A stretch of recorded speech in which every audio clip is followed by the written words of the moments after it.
Hello everyone, we all have started with the RBI act 1934। तो इससे पिछली video में हमने इसके ओरिजिन के बारे में और इसके ऑब्जेक्टिव्स के बारे में डिस्कस किया था, जिसमें हमने कहा था कि इसके ओरिजिन में हमने बात की थी हिल्टन यंग कमीशन की, जिसने रिकमेंड किया था in year 1926 about the formation of the RBI. और क्यों किया था ये भी पढ़ा था और हमने इसके ऑब्जेक्टिव्स पढ़े थे। आई होप वो चीज़ आपको क्लियर होगी। अब हम नेक्स्ट वीडियो में हम करने लगे हैं आरबीआई के इस्टेब्लिशमेंट और इसकी इनकॉर्पोरेशन के बारे में कि ये कैसे बना, कैसे इसको इनकॉर्पोरेट किया गया, कौन कौन इसमें है, कितनी कैपिटल लगी, सब कुछ। सो मूविंग ऑन, पहला point, RBI shall be established for the purpose of currency management and carrying on the banking business in accordance to the provisions. वही पिछली वाली बात जो हमने पढ़ी थी कि आरबीआई को क्यों इस्टेब्लिश किया गया था, कैश और क्रेडिट के सिस्टम के ऊपर चेक रखने के लिए, कंट्रोल रखने के लिए। इसमें भी यही बोला कि आरबीआई को इस्टेब्लिश किया गया करेंसी को मैनेज करने के लिए। जो हमारी इंडियन करेंसी का सिस्टम है उसकी मैनेजमेंट के लिए आरबीआई को इस्टेब्लिश किया गया था। और जो बैंकिंग बिजनेस है, जो बैंकिंग फंक्शंस हैं, उनको परफॉर्म करने के लिए properly as accordance to the provisions. Provisions का मतलब क्या होता है, जो हमारा आरबीआई एक्ट है, लॉ के अंदर जो जो चीज़ें लिखी गई है आरबीआई एक्ट के अंडर, वो सभी चीज़ों के अकॉर्डिंग हो रही है ना हमारे बैंकिंग फंक्शंस। ये नहीं कि लॉ में कुछ और कहा गया है बट आरबीआई कुछ और कर रहा है। नो, जो लॉ में कहा गया है, जो प्रोविजंस में लिखा गया है, उसके अकॉर्डिंग हम उसके बैंकिंग फंक्शंस को परफॉर्म करें। सेकेंड पॉइंट है, जो आरबीआई है it should be a body corporate. Body corporate में हम तीन मेन पॉइंट्स पढ़ते हैं। First is common seal, second is perpetual succession, third is sue and shall be sued. Common seal को हम कॉर्पोरेट सील भी कहते हैं। कॉमन सील क्या होती है, अब जब जितनी भी हमारी बड़ी बड़ी कंपनीज होती है, ऑर्गेनाइजेशंस होती है, कोऑपरेटिव सोसाइटीज़ होती हैं, वो क्या करती हैं, हर एक कंपनी की या ऑर्गेनाइजेशन की एक सेपरेट सील होती है। कॉर्पोरेट सील कह लो, कॉमन सील कह लो, या हम उसको स्टैंप मान के चल लेते हैं, जो वो यूज़ करती है कब, जब उसने कोई डॉक्यूमेंट इशू करना होता है या कोई नोटिस इशू करना होता है। Second is perpetual succession. इसको हमने टाइप्स ऑफ कंपनीज वाले चैप्टर में भी पढ़ा हुआ है, इस पॉइंट को, परपेचुअल सक्सेशन को।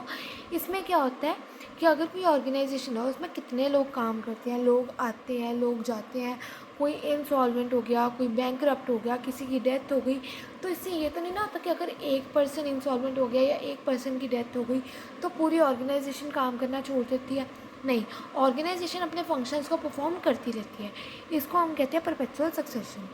Third is sue and shall be sued. मतलब जो आरबीआई है, अगर वो किसी पर्सन के ऊपर या किसी ऑर्गेनाइजेशन या किसी के अगेंस्ट केस कर सकती है, तो आरबीआई के अगेंस्ट भी कोई भी पर्सन केस कर सकता है। अगर किसी को लगता है कि आरबीआई जो है वो प्रोविजंस को फॉलो नहीं कर रही या गलत काम कर रही है या लॉ के अकॉर्डिंग नहीं चल रही, तो वो उसके अगेंस्ट केस कर भी सकती है।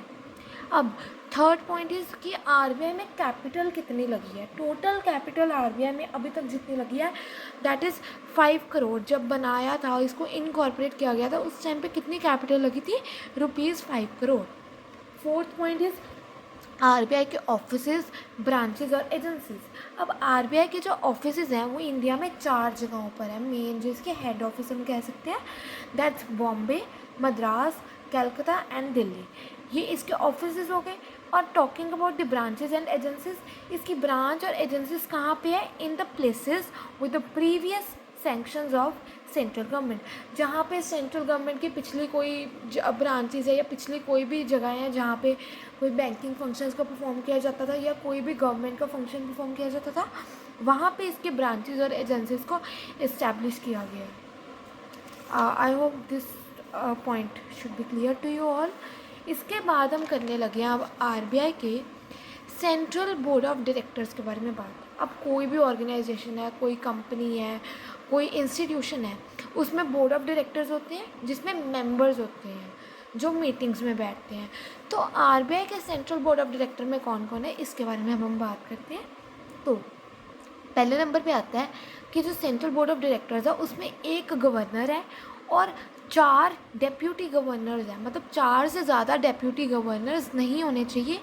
अब जो ये गवर्नर और डेप्यूटी गवर्नर्स हैं, इनको अपॉइंट कौन करते हैं, these are appointed by the central government for whole time. अब ये जो डिप्यूटी गवर्नर और गवर्नर है ये पार्ट टाइम के काम के लिए अपॉइंट नहीं किए जाते, these are appointed for the whole time.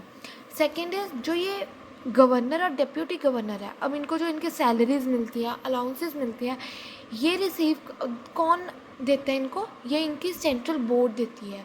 और इनको कितनी देनी है डिसाइड भी सेंट्रल बोर्ड ही करता है कि कितनी इनकी सैलरी होनी चाहिए, कितने इनके अलाउंसेस होने चाहिए। Third point, in public interest, अगर जनता के हित की बात है, कोई पब्लिक इंटरेस्ट से रिलेटेड अगर कोई बात है या कोई भी डिसीजन है या कोई भी काम है, तो उस टाइम पे जो सेंट्रल बोर्ड है वो इन गवर्नर्स और डेप्यूटी गवर्नर्स को extra part time honourable work के लिए भी रख सकते हैं। मतलब ये इनको कह सकते हैं कि you have to perform this part time duties also, और ये सब काम इनको करना पड़ेगा। दूसरे नंबर पे आते हैं 4 डायरेक्टर्स। पहला हो गया गवर्नर और डेप्यूटी गवर्नर। डेप्यूटी गवर्नर 4 होने चाहिए, 4 से ज़्यादा नहीं होने चाहिए। दूसरे नंबर पे आते हैं 4 डायरेक्टर्स। अब जो ये 4 डायरेक्टर्स हैं इनको ना सेंट्रल गवर्नमेंट नॉमिनेट करती है। अब इनकी जो नॉमिनेशन होती है, कौन कौन सी जगहों से आते हैं ये डायरेक्टर्स, हमने पीछे पढ़ा था जो आरबीआई के ऑफिसेज हैं ये 4 जगहों पे है, बॉम्बे, कलकत्ता, मद्रास एंड दिल्ली। तो जो अब इनके ये जो डायरेक्टर्स हैं ना, ये जो सेंट्रल गवर्नमेंट नॉमिनेट करती है ये भी इन्हीं 4 लोकल बोर्ड में से होता है। एक डायरेक्टर इन एक एक बोर्ड से होता है, एक न्यू दिल्ली से, एक चेन्नई से, एक बॉम्बे से और एक कलकत्ता से। 4 डायरेक्टर ये हो गए जो लोकल बोर्ड से सिलेक्ट नॉमिनेट किए जाते हैं, और 10 डायरेक्टर्स और होते हैं वो उनको भी नॉमिनेट सेंट्रल गवर्नमेंट करती है, बट वो कहीं से भी हो सकते हैं इंडिया में। इन 4 जगहों को छोड़ के इंडिया में कहीं से भी हो सकते हैं वो। और चौथे नंबर पे आते हैं 2 गवर्नमेंट ऑफिशियल। देखो, गवर्नर हो गया, डेप्यूटी गवर्नर हो गया, डायरेक्टर हो गया, लोकल बोर्ड के भी हो गए और वैसे भी हो गए। अब 2 गवर्नमेंट ऑफिशियल्स को भी अपॉइंट किया जाता है, ताकि एक तरह से हम यही सोच के चल लेते हैं कि चलो वो चेक रख रहे हैं कि जो आरबीआई में डिसीजंस लिए जा रहे हैं मीटिंग में और जो काम किया जा रहा है वो सही तरह से किया जा रहा है, कोई मतलब हेरा फेरी नहीं हो रही, लॉ के अकॉर्डिंग किया जा रहा है और प्रॉपरली किया जा रहा है। तो ये था हमारा सेंट्रल बोर्ड ऑफ डायरेक्टर। इसमें कौन कौन आता है? गवर्नर, 4 डेप्यूटी गवर्नर्स, 4 डायरेक्टर जो लोकल बोर्ड से किए जाते हैं नॉमिनेट, 10 डायरेक्टर्स वैसे नॉमिनेट किए जाते हैं, वो इंडिया में कहीं से भी हो सकते हैं, और 2 गवर्नमेंट ऑफिसर्स होने चाहिए। ठीक है, I hope this is clear. तो अब इनको अपॉइंट कर लिया, सेंट्रल बोर्ड ऑफ डायरेक्टर्स बन गई। अब वोटिंग कौन कौन कर सकते हैं? अब ये जो कंपनीज़ होती है इनमें अगर कोई डिसीजन है, कोई भी मीटिंग हो रही है, इसमें वोटिंग का होता है सिस्टम। अब वोटिंग कौन कौन कर सकता है? हमने पढ़ा गवर्नर, डेप्यूटी गवर्नर, डायरेक्टर्स और गवर्नमेंट ऑफिशियल। तो जो हमारे नॉमिनेटेड डायरेक्टर्स हैं, गवर्नर्स हैं, और जो नॉमिनेटेड डायरेक्टर जनरल है और जो डिप्यूटी गवर्नर है, इनको वोटिंग का राइट नहीं है। They can not do the voting. Deputy governor और नॉमिनेटेड डायरेक्टर गवर्नर, इनको वोटिंग का राइट नहीं है। जो हमारा गवर्नर है, एक ही गवर्नर होता है, हमने ऊपर पढ़ा ओनली 1 गवर्नर।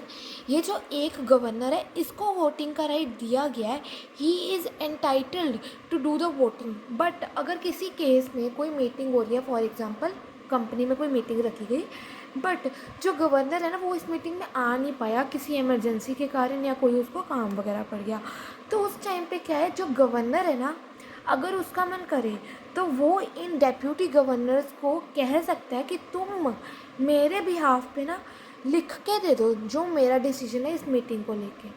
वोट नहीं कर सकते, but they can give in writing. वो लिख के दे सकते हैं कि हाँ ये डिसीजन सही है, मीटिंग में ये चेंजेस होने चाहिए, ये डिसीजन गलत है। ठीक है, I hope this is also clear.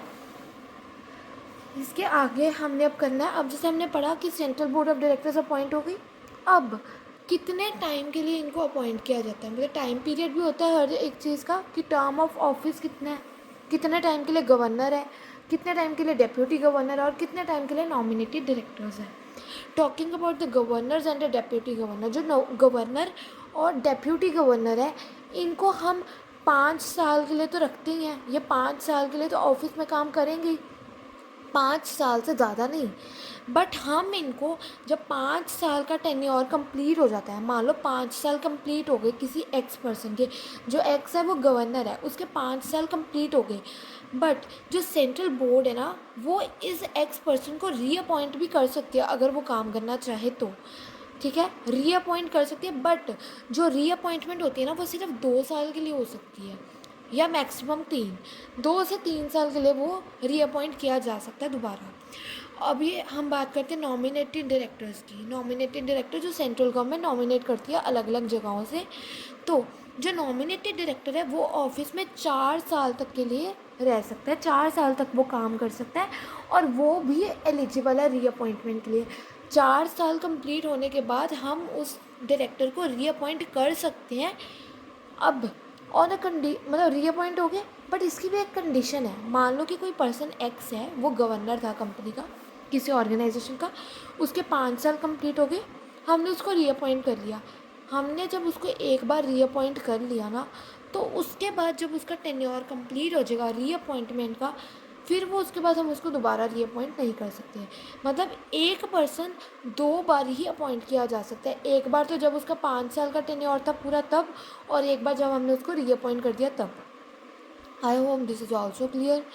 तो आज का लास्ट टॉपिक हम करते हैं, that is power of central government to supersede the central board. ये हमारा जो आरबीआई एक्ट 1934 है, उसके सेक्शन 30 में लिखा गया है कि सेंट्रल गवर्नमेंट के पास पावर है कि वो जो हमारी सेंट्रल बोर्ड है उसको सुपरसीड कर सके। सुपरसीड मतलब अगर सेंट्रल गवर्नमेंट को लगता है कि जो आरबीआई में जो बोर्ड ऑफ डायरेक्टर्स हैं वो काम सही से नहीं कर रहे हैं, उन्होंने कोई रॉन्ग काम कर दिया है, किसी लॉ का उल्लंघन कर दिया है, ठीक है, तो वो उसको सुपरसीड कर सकते हैं, उसको हटा सकते हैं। इसमें क्या है, if RBI fails to carry out any of the obligations imposed on it by the central bank और अंडर द एक्ट। मतलब अगर आरबीआई फेल हो गया, जो उसकी ऑब्लिगेशन उसके ऊपर इम्पोज की गई थी कि तुमने ऐसे ऐसे काम करना, वो कर नहीं पाया, उसको फॉलो नहीं कर पाया जो लिखा गया था, जैसे कहा गया था, तो जो एक्ट के अंदर जो कहा गया था, तो जो सेंट्रल गवर्नमेंट है ना हमारी, सीजी मीन्स सेंट्रल गवर्नमेंट, वो ना ऑफिशियल गैजेट के अंदर नोटिफिकेशन इशू कर सकती है कि, और डिक्लेयर कर देगी कि जो हमारी सेंट्रल बोर्ड है ना इसको हटा दिया जाए, ये वाली जो सेंट्रल बोर्ड है ना इसको हटा दिया जाए, इसके अलावा न्यू सेंट्रल बोर्ड लाई जाए, न्यू गवर्नर अपॉइंट करें, new deputy governors, new directors, government officials भी न्यू।